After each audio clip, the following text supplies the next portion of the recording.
तो ज़्यादा चोट नहीं लगती थी क्योंकि गाड़ी बड़ी स्लो रहती थी। आप बस से जा रहे हैं, बस का एक्सीडेंट हो गया, बचने की संभावना है। और वो जो फ्लाइट से उड़ रहा है और फ्लाइट के इंजन बंद हो गया, टाटा समाप्त। तो जो जल्दबाजी वाला काम है, सुपर फास्ट वाला काम चल रहा है, वो हानिकारक है। सनीपन था। जब भी कोई मार्ग तय करना हो धीरे धीरे तय करें। सनी सनी कंथा, कंथा यानी वो जो पहले की माताएं 2 क्रूशिया लेती थी और वो स्वेटर बुनती थी, याद है, देखा है कभी? वो ऐसा घुमाती रहती थी, फिर एक फंसाती थी, फिर घुमाती थी, फिर घुमाती थी। देखा ना? देखते रहना। सनी सनी कंथा, धीरे धीरे ही वो स्वेटर गुथती थी, धीरे धीरे एक एक धागा जोड़ते जाओ। फिर सनई पर्वत मस्तके, आपको अगर पर्वत के मस्तक तक जाना है तो बहुत धीरे धीरे चलना पड़ेगा। जहां आपने स्पीड ली, पैर स्लिप हो जाएगा, गए।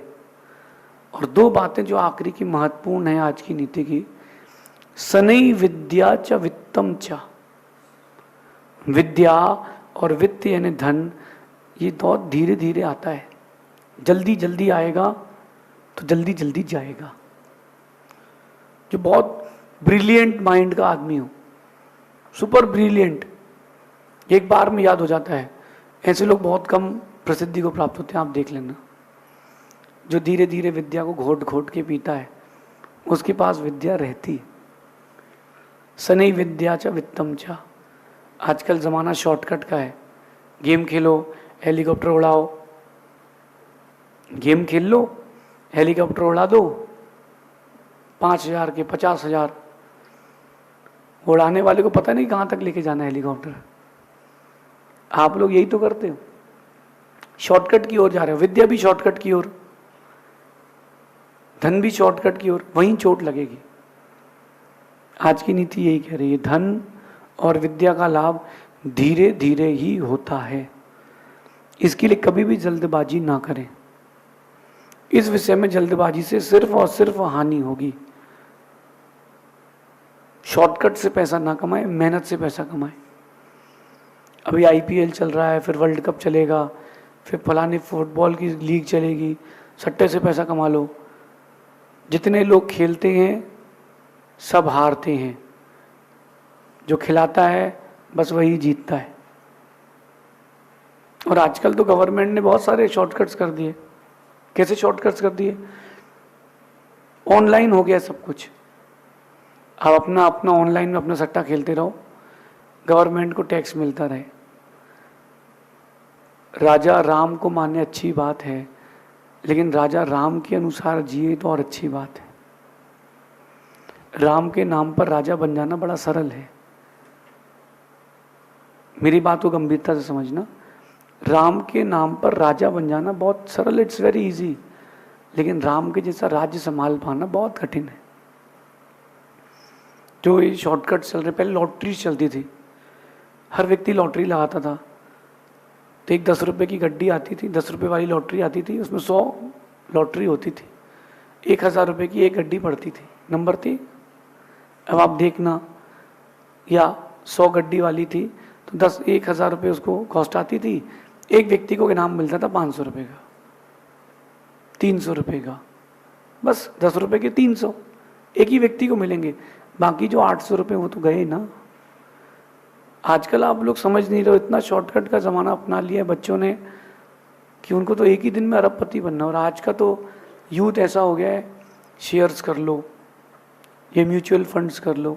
मैं किसी का आपको विरोध नहीं कर रहा हूँ, मैं कह रहा हूँ कि लंबे रेस के घोड़े बनो, अपना व्यापार करो।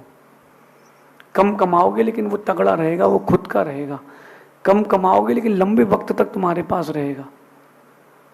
शेयर्स कर लो, शेयर्स कर लो। तो कंपनीज क्यों शेयर्स इतनी निकाल रही हैं? उनको तो शॉर्टकट ही चाहिए ना। 50 रुपये में टीम बनाओ, 5 करोड़ रुपए मिलेंगे। कौन देगा 50 रुपये के 5 करोड़ रुपए भाई? 50 लोग पैसा जमा करते हैं, 1 करोड़ लोग पैसा जमा करते हैं, 50-50 रुपये, 50 करोड़ हो गया। उसने एक व्यक्ति को दे दिया 1 करोड़ रुपए, 2 करोड़ रुपए, 3 करोड़ रुपए, बाकी 45 करोड़ रुपए का क्या हुआ? ये तो आप सब हारे हैं ना। और छोटी छोटी हार की लत एक दिन बड़ी हार की लत देके जाती है। इसलिए काम करना अनुचित है। धन और विद्या के लाभ के लिए कभी भी जल्दबाजी नहीं करना, कभी भी जल्दबाजी नहीं करना। वो जो देखते अपन कि दुनिया का सबसे बड़ा पैसे वाला आदमी है, वो शेयर्स के दम पर है। अब शेयर मार्केट बंद हो जाए वो कुछ भी नहीं है। उसको ही पता है कि शेयर्स के दम पर मैं ऊपर उठ रहा हूँ, अगर शेयर मार्केट बंद हो जाए तो मैं कुछ नहीं हूँ। क्योंकि वो 10 रुपये का शेयर 3000 रुपये का दे रहा है। करोड़ों शेयर्स हैं, करोड़ों रुपए का प्रॉफिट है। ये गहरी बात है। मैं मानता हूं कि धन घर चलाने के लिए, परिवार चलाने के लिए, धर्म करने के लिए भी जरूरी है। धन जरूरी है जीवन जीने के लिए, लेकिन धन जरूरी नहीं है ऐश करने के लिए। आज अपन एक गांव में हैं, यहाँ का आदमी भी पैसा कमाता है, लेकिन जो होटल जाके खाता है वो पैसा व्यर्थ करता है। जिसको शौक लग जाते हैं ना, फिर वो शॉर्टकट ढूंढता है। अगर कोई राजनेता या अभिनेता या कोई बड़ा व्यक्ति चाहता है, सोचता है कि भारत को विश्व गुरु बनाना है, तो ऐसे विश्व गुरु नहीं बना पाओगे आप। ये गेमिंग करा करके, ताश खिला करके, टीम बना करके कोई कभी आप देश को विश्व गुरु नहीं बना पाओगे। देश को विश्व गुरु बनाने के लिए सबसे पहले व्यसन बंद करना पड़ेगा, तभी देश अपना विश्व गुरु बन पाएगा। जो शराब पीता है उसको मांस खाने की आदत हो जाती है, शराब और मांस के बाद उसकी विपरीत प्रवृत्तियां हो जाती है, पर स्त्री के पास जाने की इच्छा होती है। फिर अब उसके पास पैसे नहीं होते तो चोरी करता है, डकैती करता है। अल्टीमेटली एक गलती से ही सारी गलतियां प्रारंभ होती है ना। तो विश्व गुरु बनाना है देश को तो मेहनत सिखाना पड़ेगी। आप देखो कि पहले 70-80 रुपए में लेबर मिलती थी, दिन भर काम करती थी। आज 300 रुपए में लेबर नहीं मिलेगी, 500 रुपए में लेबर नहीं मिलेगी आपको। लेबर के पास जाओगे, बोले भैया हमको गवर्नमेंट दे तो रही है 1 रुपये किलो में चावल, 2 रुपये किलो में गेहूँ, 5 रुपये किलो में शक्कर, हमारा काम चल तो रहा है, हम क्यों मेहनत करें। हम एक दिन काम करते हैं, 300 रुपये कमाते हैं, 200 की शराब पीते हैं, 100 घर में दे देते हैं। देश और संस्कार, संतति, भारतीय सभ्यता सब नीचे जा रही है, डाउनफॉल में। और उसका कारण है जल्दबाजी। जल्दबाजी, धन के संग्रह में कभी जल्दबाजी नहीं करना, क्योंकि जल्दबाजी में किया गया, संग्रह किया गया धन गलत रास्ते से ही आता है। नीतिकार कहते हैं कि जो बहुत बड़ा समुद्र होता है ना, बहुत बड़ा समुद्र होता है, वो कभी भी स्वच्छ नदियों से नहीं भरता, उसमें नाले भी रहते हैं। और ये शॉर्टकट है। कभी आप समेत शिखर जी गए हो और शॉर्टकट मारा हो और एक बार पैर स्लिप हो तो नीचे फिर डोली से आना पड़ता है, हाथ पैर टूट जाते हैं। बच के, और खासकर तब जब पानी गिर रहा हो, काई लगी हो, तो पंचम काल है, दुखों काल है। यहाँ वैसी दुखों की काई लगी है, धक्का देने वाले और लोग पीछे लगे हुए हैं, क्यों अपन परेशान हो। अब बात करता हूँ विद्या की। आजकल के बच्चों में एक ही चीज़ चाहिए, स्टडीज़ करना, हायर एजुकेशंस। हमको बहुत ऊंची पढ़ाई करना है, हमको डिग्रीज लेना है। भारतीय शिक्षा पद्धति का स्तर कहाँ जा रहा है। पहले 11th पास व्यक्ति इंजीनियर का दिमाग रखता था, आज इंजीनियर का पास आउट व्यक्ति गधा है। ज़्यादा ज्ञान की प्राप्ति हो गई है कि डिग्री की प्राप्ति हो गई। पहले के लोग वास्तु के चक्कर में नहीं पड़ते थे, उनका घर वास्तु से ही बनता था। अब वास्तु के चक्कर में पड़ रहा है, कुछ भी नहीं हो पा रहा है। विद्या के लिए धीरे धीरे, और विद्या के लिए घर छोड़ करके विद्या मिलती है। घर छोड़ने से मतलब आप जब तक घर से दूर नहीं जाओगे विद्या नहीं मिलेगी। भारतीय खून में नौकरी नहीं है, भारतीय खून में एंटरप्रेन्योरशिप है, भारतीय खून में व्यापार की ताकत है। लेकिन व्यक्ति, आज का youth degree degree degree degree degree, देखो बड़ा कितना कठिन हो गया आज का एजुकेशन सिस्टम, विद्या लाभ। नर्सरी के एडमिशन के लिए भी माँ बाप को डोनेशन देना पड़ेगा, अच्छे स्कूल में चाहिए तो।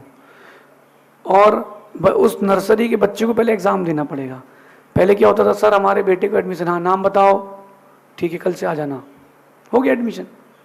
लाल शर्ट है तुम्हारे पास, नहीं है तो खरीद लेना लाल शर्ट और पीला पजामा पैंट, इतने में तो एडमिशन हो गया। अब हर दिन की अलग अलग ड्रेस, बुक्स चाहिए तो वहीं से लेना। बेचारा बच्चे ने स्कूल में एडमिशन के लिए एंट्रेंस एग्ज़ाम दिया, फिर स्कूल धीरे धीरे पास आउट किया, अब उसको जब कोई बड़ी डिग्री चाहिए तो उसके लिए एंट्रेंस एग्ज़ाम, और उसको जिस कोचिंग में जाना उस कोचिंग के लिए एंट्रेंस एग्ज़ाम, फिर पढ़ाई के लिए एलिजिबल होगा, डिग्री लेने जाएगा तो उस कॉलेज में एंट्रेंस एग्ज़ाम, जब पास आउट हो जाएगा तो उसको फिर नौकरी के लिए एग्ज़ाम देना है। बेचारा जिंदगी भर यही करता रहेगा तो अपनी विद्या का लाभ कब उठाएगा। इसलिए पढ़ाई बुरी नहीं है, एजुकेशन बुरी नहीं है, एजुकेशन सिस्टम बुरा है। वो चीज़ें पढ़ाई जाती जो हमारे काम की नहीं है, वो चीज़ें पढ़ाई जाती जो हमारे काम की नहीं है। जो चीज़ हमारे काम की नहीं है उसको क्यों पढ़ें। जब अंग्रेज़ों का ज़माना था और बच्चे अपने अंग्रेज़ों की स्कूलों में जाते थे तो वहाँ इसलिए पढ़ाया जाता कि आम मीठा होता है, इमली खट्टी होती है, मिश्री मीठी होती है। ये तो पता ही है, इसको जानने से क्या लाभ। आप पोएम्स सुनिए स्कूल की, Humpty Dumpty set on a wall, इसमें क्या मिल गया। ओपन योर माउथ, हा हा हा, इसमें क्या मिल गया। बच्चे को नॉलेज क्या मिली। लेकिन जो पहले की स्कूल होती थी उसमें देशभक्ति की कविताएं होती थी, नैतिकता की कविताएं होती थी, माता पिता की सेवा की कविताएं होती थी, गुरुजन के प्रति विनय की कविताएं होती थी, पोएम्स होती थी। उसको लोग पढ़ते थे, जीवन में उतारते थे। शिक्षा का स्तर गिर रहा है, डिग्रियां बड़ी बड़ी मिल रही हैं, और इसके लिए कहीं ना कहीं हम सब जिम्मेदार हैं। इसलिए विद्या का लाभ भी देख करके करें और अपनी रुचि से करें, जल्दबाजी ना करें। आजकल के माता पिता बच्चे को 2.5-3 साल में स्कूल में डाल देते हैं। मैं तो कहता हूँ धिक्कार है इन माता पिता को। क्यों? बच्चे की जिंदगी छीन ली आपने, उसके ऊपर प्रेशर कितना आ गया। 5 साल में दिमाग डेवलप होकर के वो चीज़ों को पढ़ता, वो ज़्यादा ग्रास्प कर पाता। छोटी उम्र में इतना लोड बच्चे के ऊपर। अब अगर किसी को बोलो तो बोले हमारा बच्चा पीछे रह जाएगा। अरे पीछे रह जाएगा कोई बात नहीं, बच्चा तुम्हारा बच्चा तो रहेगा। जल्दबाजी ना करें, बच्चों को पढ़ाई में भी थोड़ा रिलैक्स दें। और बच्चों से कहना है कि देखा देखी करके सब्जेक्ट ना लें। एक बच्चा पूछ रहा था मुझसे कि हमारी एक फ्रेंड थी, उसके चक्कर में मैंने बायो ले लिया गुरुजी। अच्छा, मैंने कहा फिर? बोले 11th में तो हम साथ में पढ़े, जैसे तैसे तो मैं पास हो गया, क्योंकि मेरा बायो पढ़ता ही नहीं था, बनता ही नहीं था। उसके चक्कर में एडमिशन लिया, उसने स्कूल बदल ली गुरुजी। अब मैं क्या करूं? तो मैंने कहा तू भी उसी स्कूल में एडमिशन ले ले। नहीं, उस स्कूल में नहीं ले पाऊंगा, एडमिशन फुल हो गए गुरुजी। अब बोले अब मुझे बायो पढ़ना ही नहीं है। जल्दबाजी का निर्णय ना, अपनी शक्ति देख करके, अपनी रुचि देख करके पढ़ाई करना चाहिए, जल्दबाजी नहीं। ध्यान रखना, जल्दबाजी से होती है हानि, इस बात को जल्दी समझ लो ज्ञानी। जल्दबाजी से होती है हानि। आप गाड़ी चलाओगे जल्दबाजी में, एक्सीडेंट पक्का है। किसी का हाथ रखा रह जाएगा, तुम गेट बंद कर दोगे, पता ही नहीं चलेगा। जल्दबाजी, एकदम से आपने स्पीड से गाड़ी टर्न करी, पलटेगी। जल्दबाजी। ये जिस जगह पर अपन बैठे हैं, पत्थर का मंदिर है, जल्दबाजी में नहीं बना, एक एक पत्थर को एंगल से सेट करके बनाया गया है, जल्दबाजी नहीं। जल्दबाजी आपके जीवन का सबसे बड़ा नुकसान है। आप सबने देखा होगा और ये अनुभव भी किया होगा कि एक एक बूंद गिरने पर कलश भर जाता है। एक एक बूंद जो रबर बनती है, गोंद बनती है खाने वाली, कभी उनके पेड़ देख करके आना, एक एक बूंद निकलती है, एक एक बूंद। कार्य वो किसान ऐसा नहीं करता कि पेड़ काट दो पूरी निकाल लो, वो हल्का सा कट लगाता है, एक एक बूंद गिरती है और एक एक बूंद को इकट्ठा करता है। एक एक बूंद गिरते गिरते कलश भर जाता है और थोड़े थोड़े संग्रह से ही विद्या और धन बढ़ता जाता है। मैंने अपने जीवन में ऐसे ही विद्या का अर्जन किया है, आप भी वैसे ही करें। एक साथ 25 बुक्स ना पढ़ें, एक बुक लें, वो पूरी ख़त्म करें, फिर सेकंड बुक उठाएं। 5 बुक आप टेबल पर रख लो, एक भी बुक नहीं पढ़ पाओगे। आज मैं अभी आपके सामने नीति कर रहा हूँ तो केवल एक ही डायरी लिया हूँ ना, मेरे टेबल पर और कुछ नहीं है, फोकस रहता है। इसलिए जल्दबाजी ना करें, विद्या और धन की प्राप्ति के लिए थोड़ा साहस के साथ, धैर्य के साथ काम करें। शेष आगे देखेंगे। भगवान महावीर